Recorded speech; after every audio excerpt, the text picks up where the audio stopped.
Hello, welcome back to another I Care for Your Brain with board-certified neuropsychologist, Dr. Karen Sullivan. Tonight we are doing a long-awaited lecture. You have been so patient.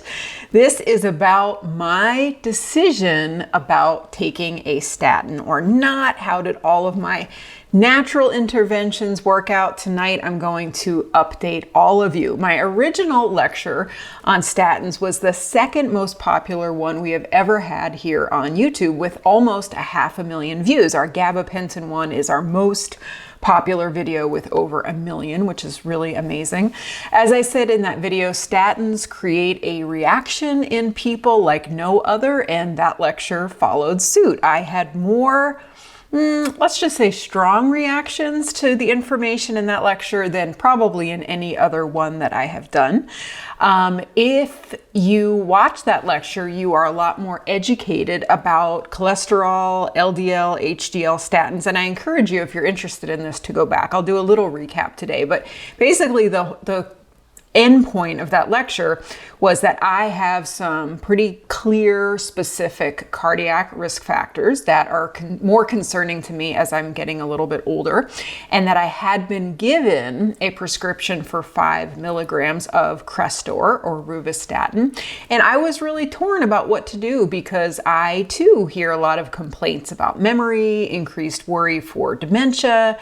I hear a lot of natural supplements being recommended. We all know exercise and diet are very powerful, but I just really didn't know a lot. In my training as a neuropsychologist, we clearly don't focus a lot on lipids, more above what they do for increasing people's risk for things like stroke and heart attack and reduced oxygen to the brain. So really, I was just like you, a member of the public who was very curious and was on an education mission to learn more. So I left you with the cliffhanger that I was going to try some lifestyle interventions for about 6 months and then get back to you and let you know what I decided to do. So I want to just give you a brief recap, which is that not only did I have borderline high LDL, I have a genetic lipid disorder called lipoprotein A, and it's ridiculously common. About 25% of us have it, but it's not something that is included in a traditional lipid profile panel or lab test. So a lot of people know it and don't have it. And unfortunately, it's the condition that's associated with the widowmaker, with the massive heart attack in people's 40s and 50s. And so I had a lot to learn when I got this diagnosis probably about a year ago. I do have some not so great family history of early heart attacks. And it wasn't that the way I understood it 6 months ago, I was concerned, but it wasn't clear of a impaired value enough for me to say, absolutely, I'm going on a statin. I felt like I had some wiggle room. So I needed to collect more information. And really that's what I've been doing over the last 6 months. So I got a cardiac calcium scan, which showed a score of 0, which is very good that I don't have any plaque directly in my heart. I did a lot of research about lifestyle, diet, the plant sterols, fiber, and concluded at the end of my last video that for me, the next best steps were to consult with a lipidologist. And this was based on my knowledge that the traditional way that most primary care doctors approach cholesterol is really insufficient. And in Europe, they do it in a lot more detailed analysis. And people that understand lipids understand that focusing too much on LDL is really elementary, and we're missing a lot more of the big picture factors that should go into someone taking a statin or not. So I promise to return. I'm a little late, but there's actually a good reason. So before I get into that, we just want to briefly review that what statins do is they lower low density lipoprotein cholesterol, which is LDL-C. This is the stuff that is most commonly associated with atherosclerosis, such a mouthful. And that is really the enemy. LDL-C, to say that that is the only thing, the public enemy, is really not a good understanding. What we know is it's the blockages that ultimately clog blood vessels and arteries, that narrow them to the degree that they reduce the amount of oxygen and glucose and other micronutrients that can get into cells, including brain cells. That's really the problem. And cardiovascular disease is very cumulative. Like so many risk factors, it builds and builds over a long period of time. So it's really important that we are on top of these things in our 40s and our 50s. Cholesterol definitely gets a bad rap. It is essential to life. Every cell in our body makes it. Every cell synthesizes it. Every cell wall is made up to some degree of cholesterol. We need it.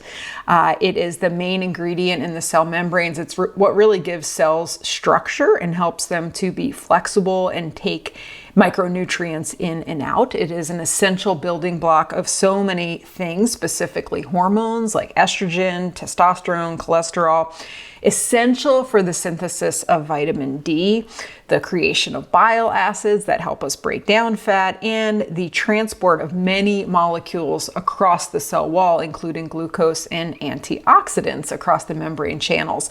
So we can't just get into this mindset like fat is bad, cholesterol is bad, right? We really, and I encouraged you to take a more nuanced approach to it. So the big first step for me was in understanding the connection between all lipoproteins and LDL-C. And so you can think of lipoproteins as kind of the transporter. It's basically how we move cholesterol throughout the body. And LDL attaches to the lipoproteins in specific receptors. LDL kind of travels on the back of a lipoprotein. So the concern is that if you have too much lipoprotein, which is part of what I have as my condition, LDL-C is going to be more dangerous to us because we have more of these carriers that are going around the body. So there's two main types. So we've talked about the LDL, which, gets the bad rap, but it's really not good or bad. That's really too much of an oversimplification. It is more harmful, but there's a lot more things that influence what that harm level actually means to someone. We also know that HDL generally is thought of as the good cholesterol. And in fact, low HDL seems to have a higher impact on heart disease in many people than high LDL. So there's actually a lot to learn. We also don't really know what optimal lipid levels are for different times in our life. We know that statins are very effective in reducing LDL by about 30 to 50%, and that we have two types of statins. So we've got the lipophilic and we've got the hydrophilic. And what I shared with you last time is that as a neuropsychologist, through my understanding of the research, I recommend the hydrophilic. Now, I'm not a prescriber, I'm not a cardiologist, I'm not a physician, but in someone who can understand the literature pretty well as a neuropsychologist, I know that the hydrophilic statins have larger molecules, which makes them harder to get past the blood-brain barrier and helps us keep the fat, the cholesterol, the lipids that we need in our brain for optimal chemical and electrical transmission of signals. So we think of hydrophilic as being able to support a reduction in kind of, LDL in the body, but not necessarily getting into the brain as much. And also hydrophilic statins also will give you a lower risk of statin-associated muscle symptoms, which is the number one reason people stop statins. But the decision to start one of these is very, very personal. And that was kind of the main point of my last lecture on statins, was it isn't just as easy as going to a traditional doctor, figuring out what your LDL is, and if it's too high, taking a statin, because there's a lot of other factors that go into it. So the other factors I would say that I've learned are most important is C-reactive protein. So this is a measure of whole body inflammation, but even more than that, you can drill down even deeper with high sensitivity C-reactive protein, and anything over 2 is considered to be a sign of inflammation in the heart. And so mine was significantly higher than 2. So this actually turns out to be probably the most influential factor in what I decided to ultimately do, because that actually puts me at much higher risk than my LDL-C would have you think if you just looked at that on the surface. We also want to look at the size of the LDL particles. So we either consider them high or low, or most commonly called fluffy or small. And you actually want the higher ones, the fluffier ones, the bigger ones, so that it's not able to penetrate in the inner wall of the blood vessels and start the whole process of atherosclerosis that ultimately leads to the plaques and the blockages that we don't want. We also definitely need to know about lipoproteins and ApoB specifically. So this is kind of where I left you last time. Like, I know these things are important, but I felt like I wanted a lipidologist to give me the full panel, because they don't typically offer it in primary care. And I wanted their expertise in the interpretation. Knowing how I was at high risk due to the lipoprotein, I wanted to get those other lab values so I could make a holistic decision with an expert in lipids. Well, that turned out to be an impossible task, apparently, for me in North Carolina. I did find one doctor who claims to be a lipidologist in a big city close to me, and I emailed and I left multiple voicemails, and I never ever got a call back. And that doctor is in practice, seemingly, but I guess they're so busy they don't need to respond to people.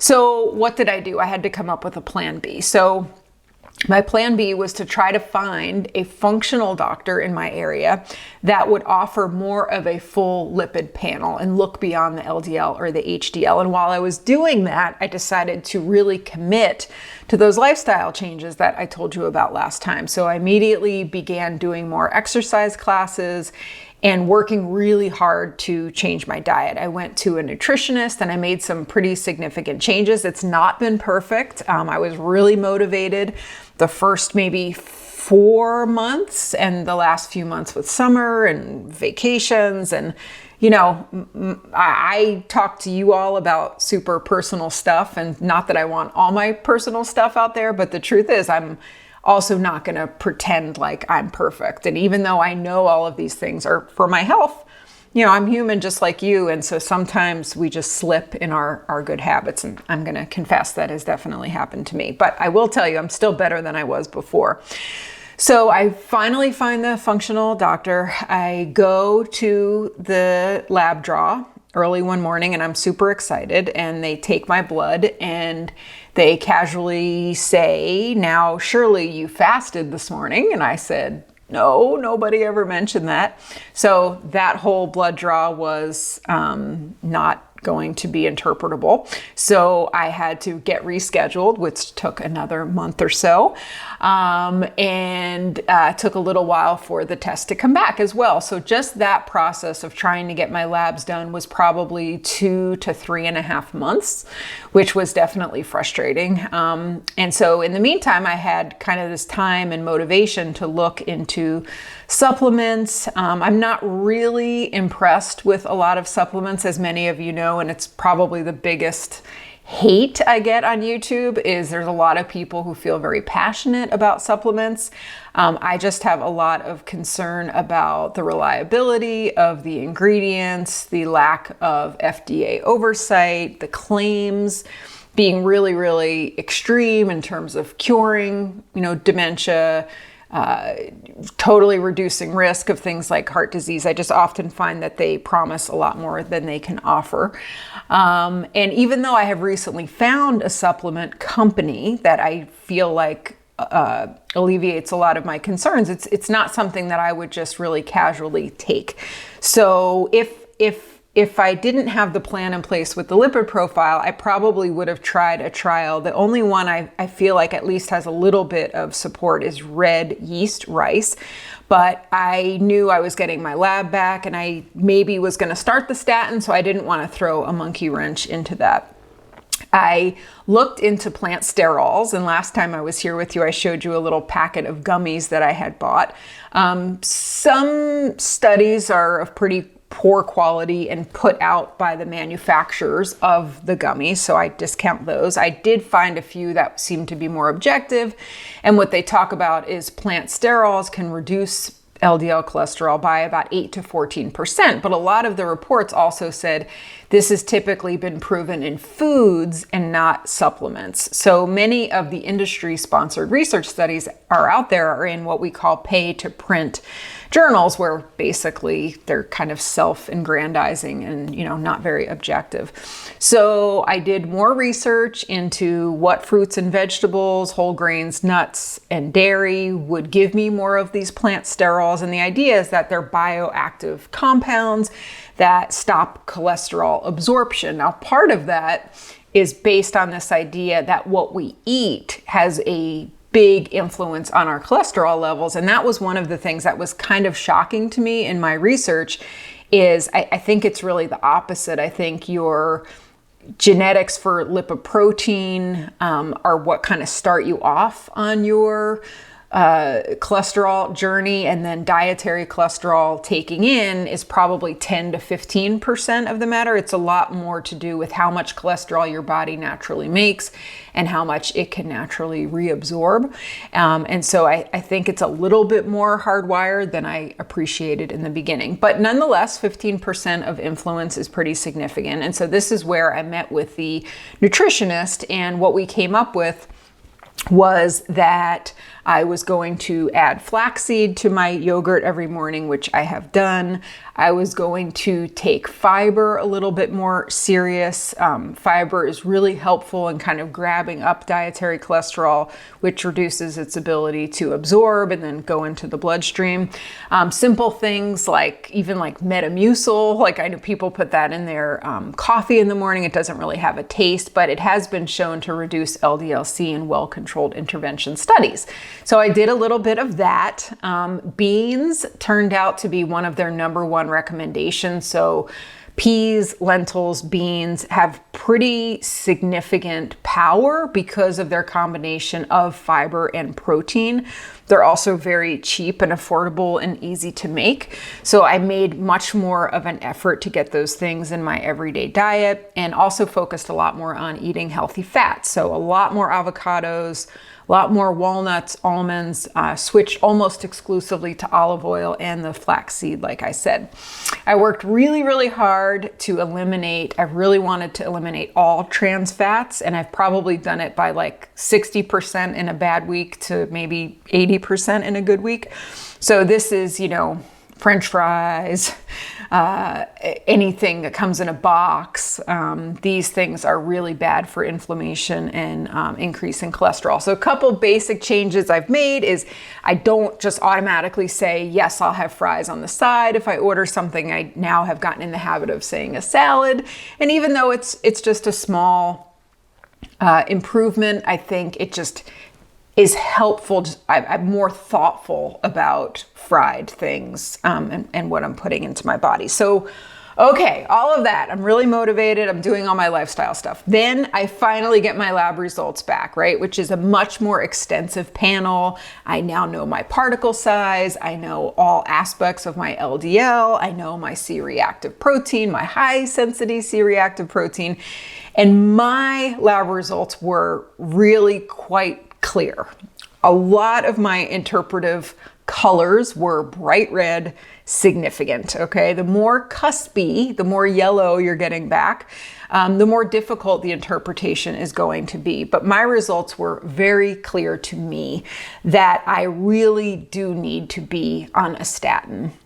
And that was, that it's something that I think is lifelong. It's not something I used to think, well, I'll take a statin for a year, get rid of the cholesterol, and then get off of it and go back to kind of a blank slate. And that's just not the way it works. So it really is something that you're on for life. But given the fact that I have a lipoprotein disorder, it actually makes sense as a way for me to manage it. So what I have decided to do is I am doing Crestor, but I'm doing 5 milligrams, and I haven't had my follow-up blood test yet. So the reason I chose Crestor is because it's a hydrophilic statin, and 5 milligrams is because it's the lowest effective dosage. And so it's really important to me that with all medicines, we all try to be on the lowest effective dose.